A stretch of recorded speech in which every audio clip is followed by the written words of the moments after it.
Let's talk about external deadlines and how it can make us feel pressured and lead to the issues of procrastination that I talk about. And I have a specific question from someone who is struggling with these deadlines and seeing that as one of the blocks.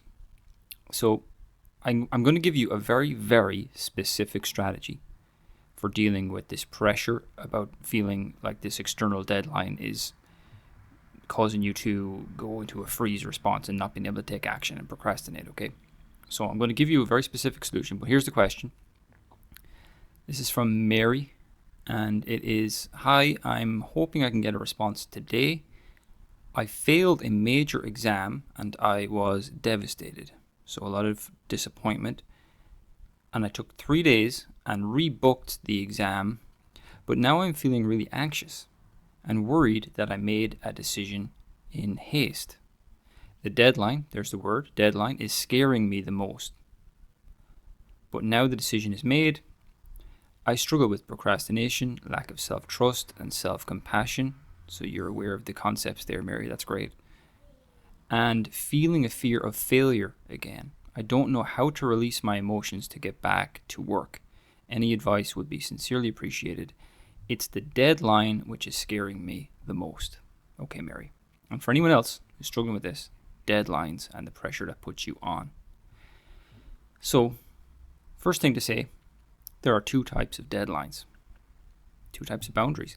One is an external deadline, like the one Mary's describing here, right? It's the exam has a date, it's set, it's not going to change, so it's approaching. The other type of deadline or boundary are self-imposed boundaries. Now, in my experience, when we are struggling with these external boundaries, the external deadlines, and we're feeling all this anxiety and fear about it, it's not that the problem is that there's a deadline there. It's almost always a sign that we have been overlooking our own ability to set our own internal deadlines. So the solution isn't going to be to hope that these external deadlines go away. They won't. But that doesn't mean we're hopeless. What we can start to do is realize, where has my deadline been? My own deadline. In other words, what I suggest that people do when you're struggling with these external deadlines is create your own deadline. Because there's this pressure from other people, and it can feel like sometimes that they're in control and they've got the power here, and I'm kind of a victim to that, the structure that they've established. Well, what about my own deadline? Now, we fear the deadline. We fear this external deadline that, the exam date or the time that your boss or your manager wants to report back in, okay? It's due on Friday at 5 p.m., whatever it is. Now, the real reason we're afraid of that isn't because of the negative outcomes, potentially, of not getting it done. Really, what it's about is we're not sure if we're going to allow ourselves to pull an all-nighter. We think, if it's not done and I'm running out of time, am I going to torture myself with an all-nighter?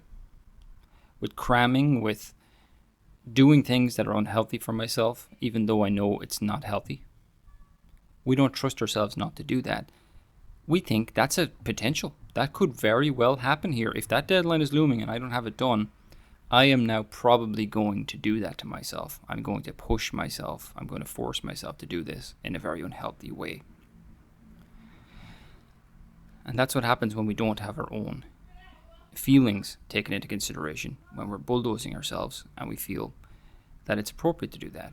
So let's say, for instance, Mary, you have, the deadline is due. You didn't mention in the question, but when is the deadline due? Let's say it's the exam is on a Friday at 3 p.m. Well, when is your deadline? When have you decided you're going to stop? 2:50 p.m., 10 minutes before?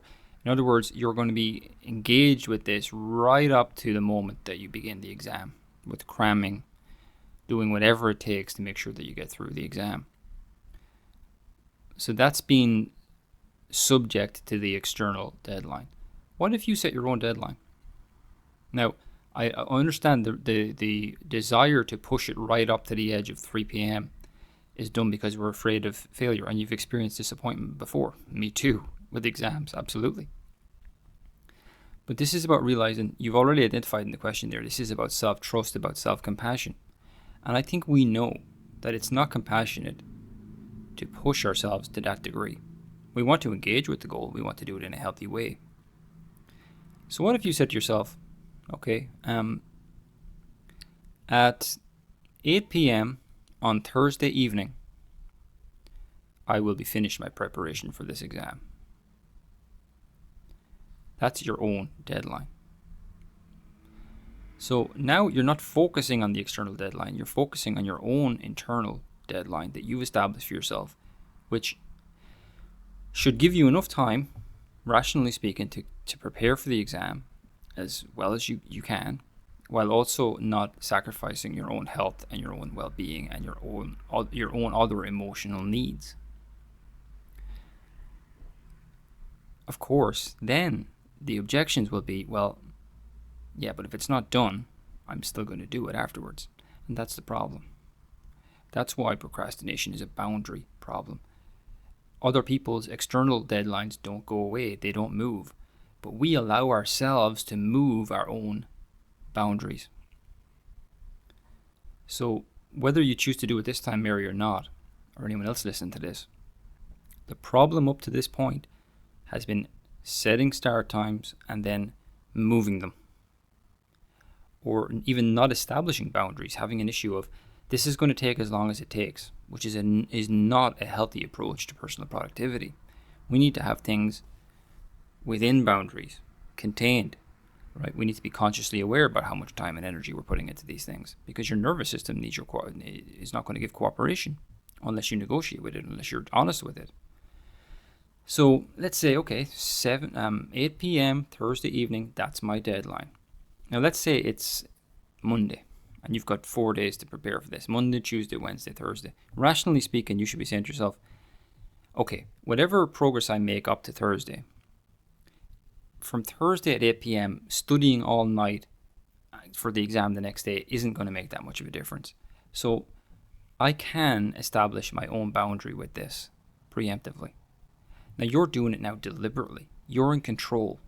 It's the feeling of not being in control, someone else imposing a boundary, that creates this anxiety. What if you create your own boundary, your own deadline? And I have found this to be very, very effective in reducing the anxiety. But here's the thing too, just to finish on this point in this question. Once you establish 8 p.m. is the time when I will be finished this, I'm imposing my own deadline on this. That's enough time for me to prepare for this exam and then to be rested for the next day, which is a healthy approach. That's my deadline. The discipline, and I don't talk about willpower in terms of being productive. I talk about willpower or discipline in a very different sense, and it's the discipline to enforce your own boundaries.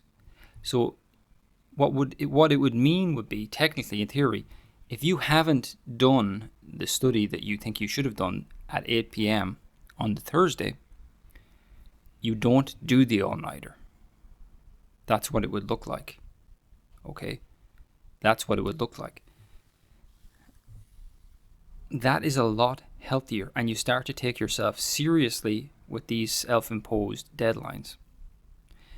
If we don't have a good relationship with our own deadlines, we will find ourselves being subject to external deadlines, and we will resist them. We will feel anxious towards them. We'll feel pressured by them. But that's just us. All I'm saying is take back our own power here. Okay, I can do it up to that point. That's rational. That's enough time for me to do it. If I haven't done it by then, something strange has happened here. Right? So if it's not done by then, that's fair. I'm going to leave it, and I'm not going to revisit it. Okay, I'm not going to pull the all-nighter. If you do that, and let's say you hadn't studied, and it's now Thursday at 8 p.m., and you say to yourself, okay, I'm not doing it. Okay, you might go into the exam. You may not pick up this marginal rewards of pulling an all-nighter. However, what you will get is self-respect, self-trust. I said 8. It's 8. I'm enforcing my own boundary. The next time you set up your own boundary, you're going to start taking it a little bit more seriously. And now you're starting to get this authority back. So it's not about doing things. It's about setting boundaries with yourself. Okay, I didn't do it.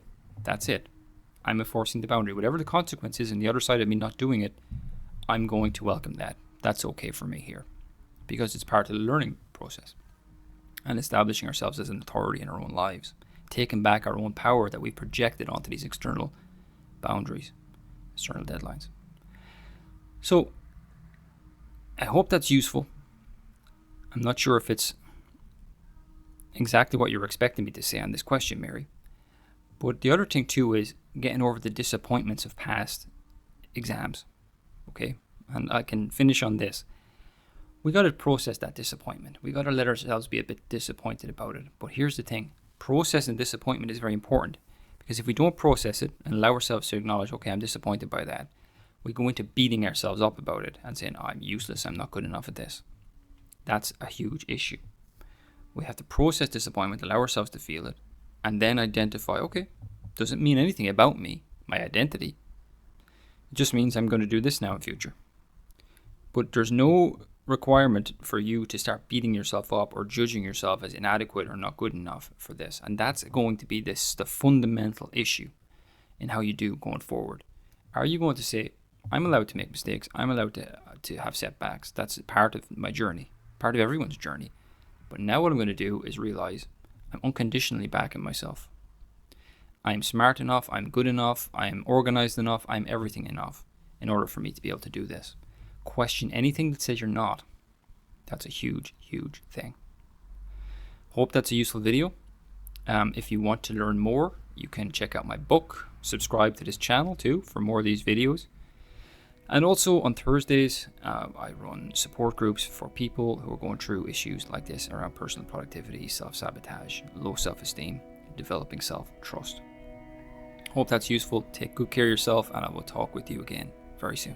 Bye-bye.